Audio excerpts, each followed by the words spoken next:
Do you have a closet full of clothes and nothing to wear? I've struggled my whole life to create a comfortable and stylish wardrobe. I have even hired a wardrobe consultant, which really didn't do me any good. I finally realized my problem has been trying to follow other people's formulas and rules. Hi, I'm Lynn. Welcome to my channel. Join me on my journey as I sew, knit, and craft my way through my stash, exploring creative possibilities and stretching my imagination to fulfill my stash's potential and bring it to life. My style for the majority of my life has been a revolving door of fashion misses. People rarely commented on how I dressed. Clothes are not only utilitarian, but an opportunity to show our personality. But if you judged my personality on my wardrobe, you wouldn't think I had one. Most advice I've come across is cookie cutter formulas, focusing on getting certain pieces. You know, pencil skirt, the little black dress, the white button-down blouse. I don't fit the mold this advice adheres to, and I'm guessing that a lot of people don't, because we are all unique. We have different tastes, different body types, different lifestyles, etc. I think I finally figured out a system that will get me to my ideal wardrobe, and I think it will help you too. To curate a wardrobe you love starts with an honest analysis of your wants, needs, body type, and coloring. As you do these steps, though, this is not, I repeat, this is not an exercise in body shaming. Don't feel bad if clothes don't fit or look good on you.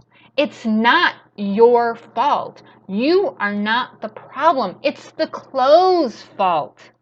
So please proceed with that in mind.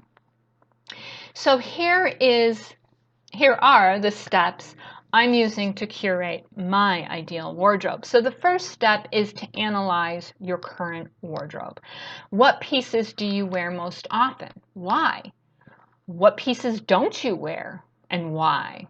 You know, what are the most common colors in your wardrobe? What fibers do you prefer? Do you see a dominant style? You know, boho chic, preppy, maybe avant-garde, maybe biker chic. Maybe you just like to look tailored and put together, you know. Are there any patterns with what you have been buying, or are you all over the place? What clothes does your lifestyle need?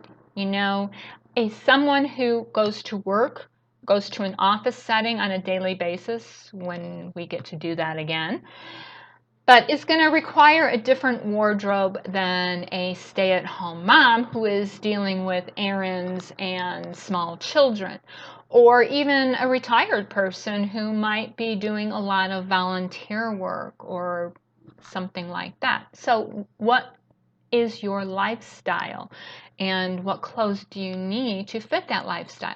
And then perhaps I think the most important question is, how do you want to feel? Do you want to feel empowered? Do you want to feel sexy? Do you want to feel comfortable?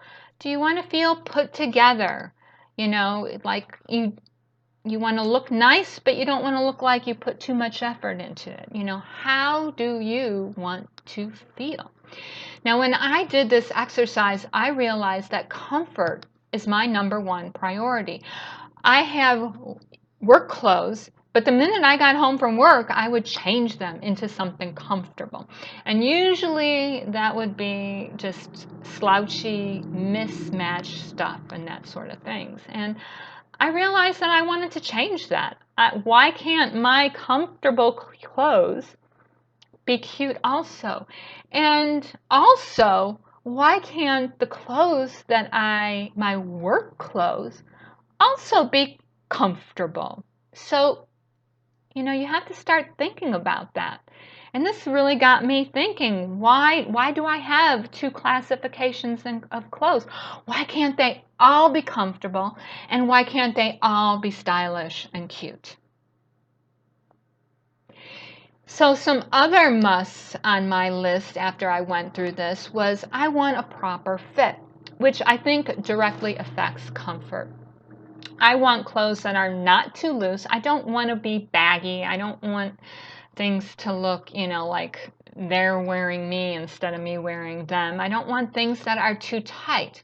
I don't want them to be restrictive. I'm not particularly fond of body conscious styles. If that's your jam, great. But that's not me. I just want to be comfortable. And I think proper fit comes into play there, because if I have the proper fit, I'm not going to have to be tugging down my shirt all the time. I'm not going to feel uncomfortable because my sleeves aren't long enough. This sort of things. I mean, these are the things that you really need to take into consideration before you start the fun part, which is the shopping or the making of the clothes, right? So, along with comfort and proper fit, I want natural fibers. Now, this is not only for comfort, because natural fibers just feel better, unless you're allergic to wool, that kind of thing. But for the most part, natural fibers are more comfortable because they breathe. Cotton, wool, silk, linen, even to some extent rayon. Rayon isn't necessarily, it's not natural fibers, but it's kind of close. It's made from wood pulp, so it's kind of one of those iffy categories for me. But natural fibers. Also, I want natural fibers from a sustainability point of view. Natural fibers compost. They'll decompose, they'll go back into the earth, whereas your polyesters, they ain't going anywhere for a really, really long time. And we have a huge problem in this country with fast fashion, because most of it's made from polyester, which is plastic, and then most of it gets thrown out within a season, if not a couple of weeks. And it's really contributing to our waste problems. So I'm really gearing towards natural fibers. Also, I want timeless design, things that I can wear for many seasons. I'm not necessarily a trendy person. I don't want to follow along with the most recent trends. If it's a trend that looks good for my body type, then maybe, yeah.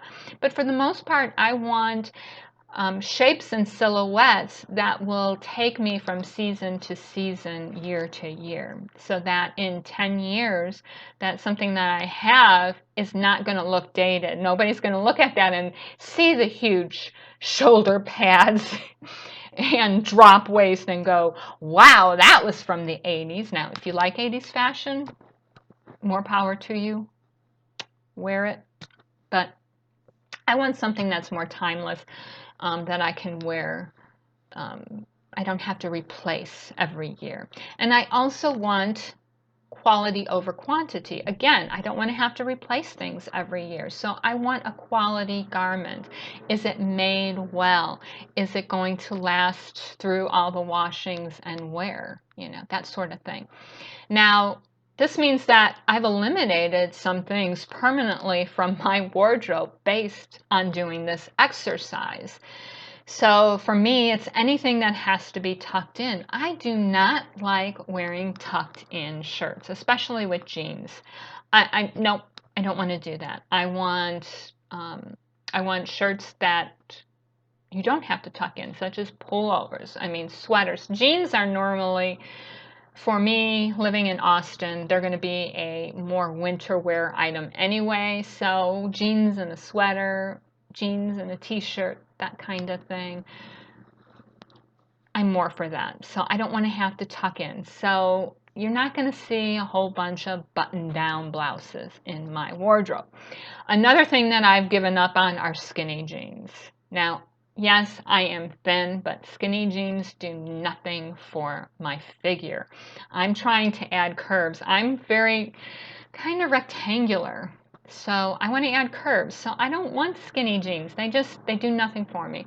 Another thing that is definitely gone from my wardrobe are ridiculously high heels.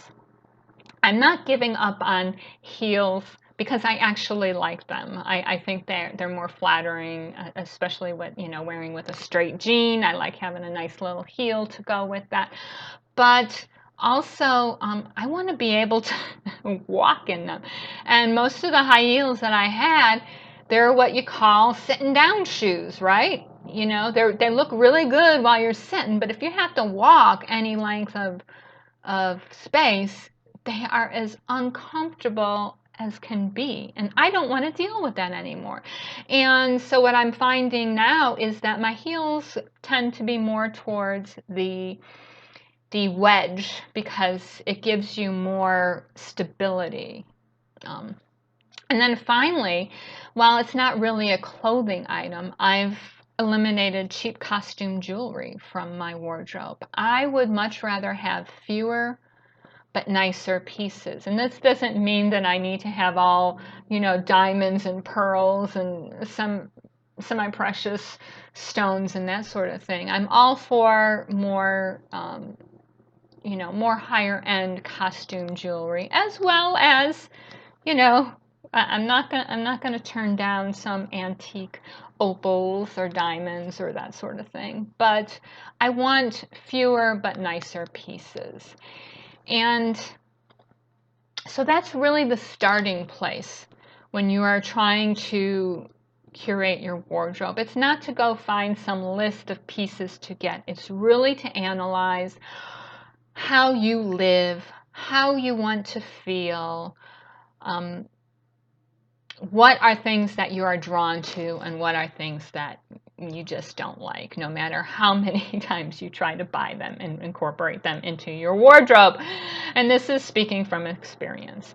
So step 2 is, what are your proportions? So what cuts and silhouettes flatter your figure? What length hemline is most flattering, if you wear skirts and dresses?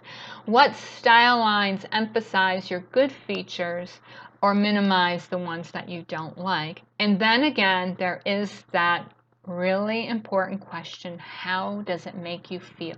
We've all tried on that garment where the minute we tried it on and turned around and looked in the mirror, we were like, I have to take this home with me. This was meant for me. We all know that when we put that piece on, we put our shoulders back. We're feeling it, It gives us that attitude like, damn, I'm looking good today, kind of thing. So how does it make you feel? Now, this may mean doing a day of window shopping if you don't know. If you just have a closet full of stuff that you're like, meh, not really interesting, then go out and do some shopping and really pay attention to which silhouettes, where, is an empire waist, or is it empire? I'm not sure. I'm not a fashion snob, so I don't know.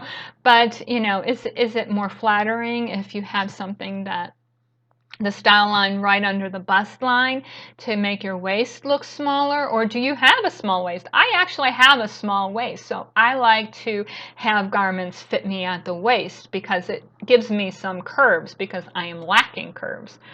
But where is the most flattering hemline for you? What types of sleeves or necklines look best? I'm short-waisted, I have a small waist and long legs, small boobs, and no butt. So I've gone down the vintage fashion YouTube rabbit hole recently and realized that 40s and 50s silhouettes are ideal for my figure because they often define the waist, which is really what I want. When you have limited curves, I don't have big boobs, I don't have a butt, I'm really lacking curves. The only curves I have are my waist, so I want garments to fit me at my waist, and the 40s and 50s silhouettes do that. I also know that a raglan flatters my shoulders, even though I'm not wearing one today, but a raglan, I think I have good shoulders, so I like a raglan cut. And skinny jeans, as I said before, are not my friend, but straight and boot cut are perfect for me. So get to know what styles, what silhouettes work best for you. Number 3 is, what are your colors? Now, some colors clash with our skin and hair tones. I tend to look best in jewel tones, blues, teals, bright pinks, reds, and purples, cool tones. I think that is because I have a reddish complexion, so the cool tones do better with me. I don't tend to do yellow. I don't think I've ever owned anything yellow. I don't do yellow, orange, or greens. I do red because you can get a cool red as opposed to a warm red. But now, this doesn't mean that you just avoid all colors. Maybe you love yellow, but yellow doesn't love you. You can still wear it. Just be strategic about where you put it. You probably do not want to put it near your face. Put it, get a yellow skirt or, yellow pants. Or have the yellow, if it's a top, have the yellow more towards the hem rather than up by the neckline. So you can play around with those things. It's not that you have to stick to a certain color palette. Just know what colors flatter your skin and hair tone and keep those closer to your face. And then the other colors that you like, if they don't, keep them more towards the, more away from your face, towards hemlines, bottoms, that sort of thing. Now, the 4th step is to be strategic with Instagram and Pinterest. I just recently started going down the Instagram rabbit hole, and it's really easy to get lost in there, especially if you go on some of the fashion, follow some of the fashion influencers. And it's easy to get caught up in the latest trends, when they pop up on their, or, on your Instagram or Pinterest feed. But you really need to do a little analyzing before you board that bus. What is it that you like about the look? Is it the colors?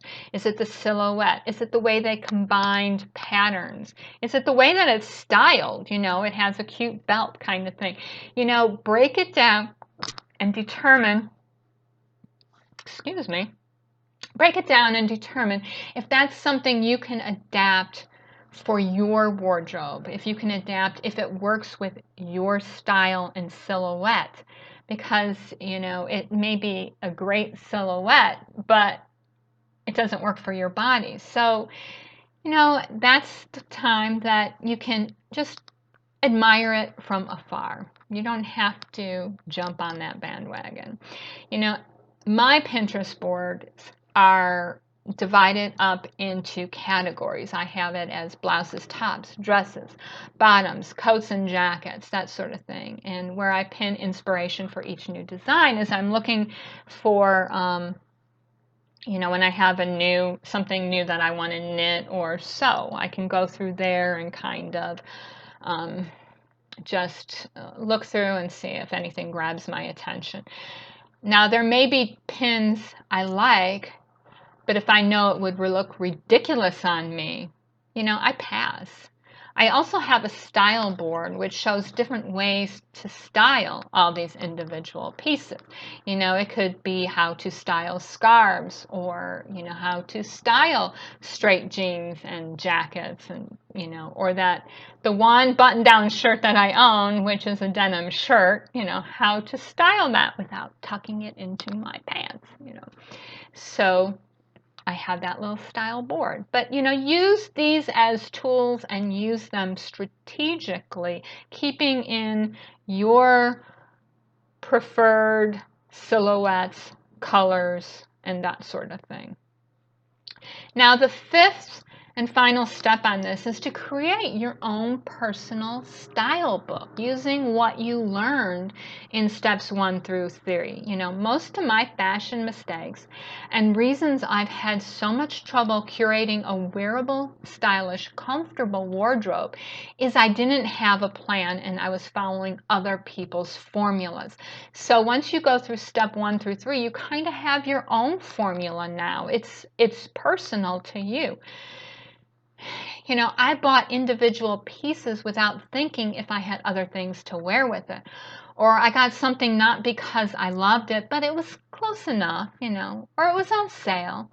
Or maybe I was just bored and needed some retail therapy. You know, I've made all the mistakes. Let me tell you something. My closet was full of a bunch of random stuff. Now, if you went through all the other steps, you should now have a clear idea of what you like, what you feel comfortable in, and what flatters your figure, etc. Now, these make up your style book, and it will keep you on track and intentional with what you make or acquire. It will save you a lot of time and money. And quite truthfully, right now, this is my style book. It's not technically a book, but what I have in here, and excuse the Velcro, but what I have in here is I have my personal priorities checklist. Is it comfortable? Does it fit properly? Is it classic? Is it a natural fiber? Is it well made? Is it in my colors? Do I have other things I can wear with it? Does it fill in a gap? So do I have a possible outfit that just needs that one little thing? It needs a belt, or it needs this color shirt. So does it fill in that gap? And then, of course, always the most important question, do I feel great in it? And if I answer yes to all of these, then I know it's a keeper. And here's where a lot of us get tripped up. I know for me this was huge, but we find an item that fulfills some of these requirements and we settle. Settling is just disastrous for the wallet as well as our self-esteem. And I decided I'm no longer settling. I deserve what I want. I deserve to feel fabulous, and I deserve the best, and so do you. And if you want to talk budget here, all those little, it's only $10 purchases add up. I mean, how many things have you bought in your closet that were on sale? And you're like, oh, it's only $5. It's only $10. It's only $20. I'll get it. How many of those do you have in your wardrobe? And how many of those are actually on your "this makes me feel fabulous" list? I'm guessing that there's not a whole lot of intersection there with those two categories. So instead of spending that money on things that are good enough, or, you know, it's only $10, what if we passed on those items and saved that money and spent it on one thing? Perhaps it's a leather jacket, a leather motorcycle jacket, which I am on the hunt for, let me tell you. But you save it up and buy that one fabulous piece that when you put it on, you feel like the boss. You feel like, don't mess with me because I am it today. I think that's just worth it. Get rid of all that stuff that's meh or only $10 and save your money for those pieces that just make you feel great. So if there's a no to any of those questions, I don't buy it. Something better will come along. And on the same note, if I make something that doesn't fulfill all these requirements, I fix it. So for example, I went on a skirt sewing binge a couple of weeks ago. I had drafted myself an 8-gore skirt pattern, had all these fabrics that had just enough fabric to make a skirt with, and I also had other things in my wardrobe that would match these fabrics, specifically sweaters I had made over the past year. So I spent a lot of time, so I paired these up, and one of them was a cute knit from the top down sweater that I had made. And I was so excited because I had finished that skirt, and I went and I tried the outfit on, and I was like,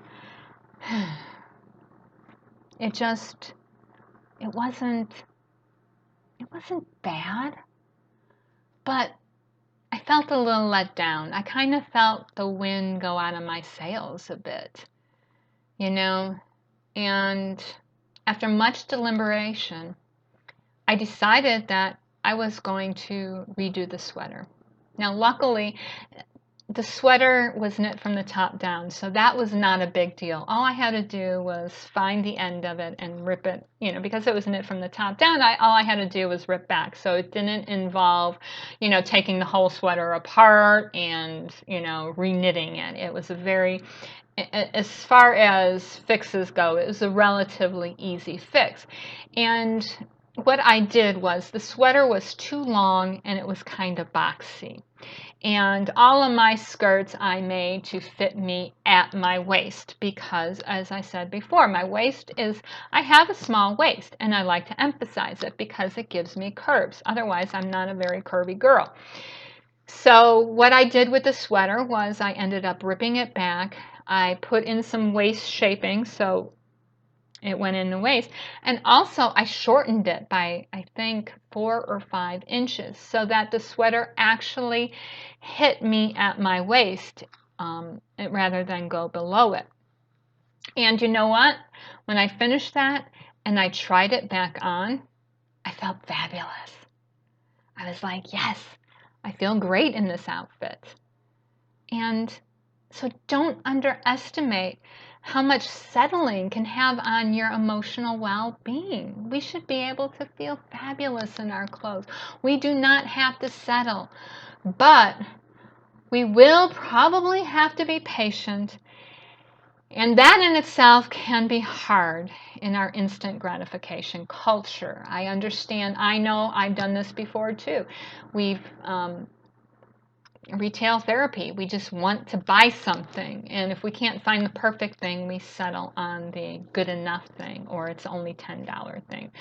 But I'm trying to practice now. Just if it doesn't answer yes to all of my criteria, I just put it back because something better will come along, and just have to be patient. That's probably going to be one of the hardest lessons for all of us to have to learn. So another thing that I have in my style book, where is it?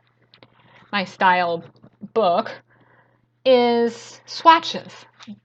Now, if you don't make your clothes, if you buy more of them, then what you might want to do is either with your camera, with your phone, the camera on your phone, or if you don't want to do that, you can take pictures of your clothes and print them out. But what you'll want to do is have some sort of swatch book or reference book. Now, since I make my clothes, I can create a swatch book. And this is my swatch book. It's just index cards and one of these, I forgot what these kind of rings are called. Split ring? No, this is not a split ring. Split rings are the ones that use for keys. Anyway, I have this little, I guess it's a binder ring, and index cards. And what I've done is I have just taken fabric swatches. So this is a dress that I made when I was testing my sloper. And then these are all the skirts that I most recently made. So I have the colors if I want to find something else that matches them. I know exactly what color I need to match it to. This is a skirt that I made. That's a print that I also have. It has some grays in it, and I want to might want to match that gray. It's got greens, it's got reds, it's got pinks. I love this skirt. And then here's another skirt, which this is kind of a very odd, dark olivey, greenish, brownish color. So, I'm not going to be able to match that up without having a swatch there. But it also has blacks and creams, so I'm good there. But also I have my knits. I crocheted myself a sweater out of this yarn. But again, I want a blouse that matches this color. So rather than having to cart the whole sweater with me, I have a swatch. Another sweater, more sweaters that I've made and the colors that they are. This is a two-tone sweater, so now I have both the colors. So I carry this swatch book with me. And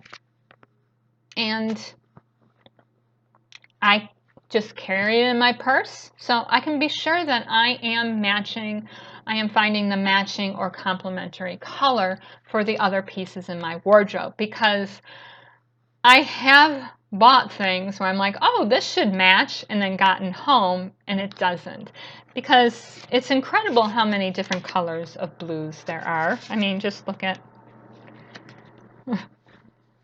how many different colors of blues there are there, right? Now, another thing that you're going to want to have in your style book or with you is your body measurements and a tape measurement. I keep everything. I have a tape measure. Actually, I have several tape measures. I have another tape measure in my purse, and I also have a tape measure in my car, because when you're buying things at garage sales and Goodwill, and you need to measure them and see if they're going to fit in your house or in your car, that kind of thing. But it's good to have your body measurements and a tape measurement. And I'm trying to be eco-friendly, sustainable as possible. So I've decided that anything that I buy moving forward will be second-hand. So sometimes you don't have the luxury of trying a garment on, but if you have a tape measure, you can at least increase the odds that it's going to fit you, because if you know that you have a 36-inch bust, you can measure the top and see, does it measure at least 36 inches. You're going to want ease in there also. But so have your body measurements and be realistic about them and truthful about them. And what you could do also is find garments that you really like the way they fit you, so they have the ease and everything in them, and measure them also. And okay, I may have a 36-inch bust. We're not talking about me here, because there's no way. But if you have a 36-inch bust, but you may have a top that is 40 inches, it's a loose fitting, blousey kind of thing that you really like, and you really like how that feels and fits, then you may know that you want to go towards tops that have a 40-inch bust area. So these things, having a tape measure, body measurements, these always help. And, there's still going to be some mistakes, but not as many as if you just eyeball it.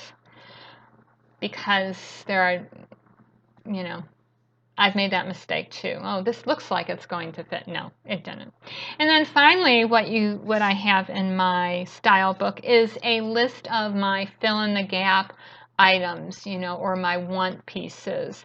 It's likely that there are going to be some pieces missing from your wardrobe. Perhaps it's a brown belt or black booties, or maybe it's a jean jacket or a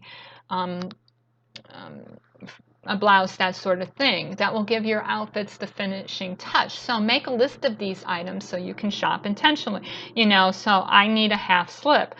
I need a top to go with this crocheted cardigan that I made. I need summer blouses. I'm looking for scarves also. So these are the things that when I go shopping, that I remember to look for these. It doesn't mean that it's the only thing I look at, but at least I remember to look for them, instead of like going to a thrift store and then coming home and going, oh, I didn't even look to see if they had, such and such an item. So those are the 5 steps. And just to recap, you're going to want to analyze your current wardrobe. You're going to want to see and figure out what your proportions are, so you know what cuts and silhouettes flatter your figure. You're going to want to know what your colors are. You're going to want to be strategic with interest in Instagram and Pinterest. These are good tools for you to help bring your style together, but use them strategically and with your personal style and silhouettes. And then create a personal style book and keep that with you when you go shopping, so that you have it on hand. You can be intentional with what you purchase. Now, I hope that you find these steps helpful in curating your ideal wardrobe. Please let me know which ones resonate with you and which ones don't, or what you would add to the list. If you like this video, please give it a thumbs up and share it with your friends. And if you want to follow me on my journey, hit subscribe and the bell to receive notifications when a new video is up. You can also follow along on my blog and my Instagram. Yay! I joined the 21st century. Anyway, links are down below. Happy destashing, and I'll see you in the next one. Bye!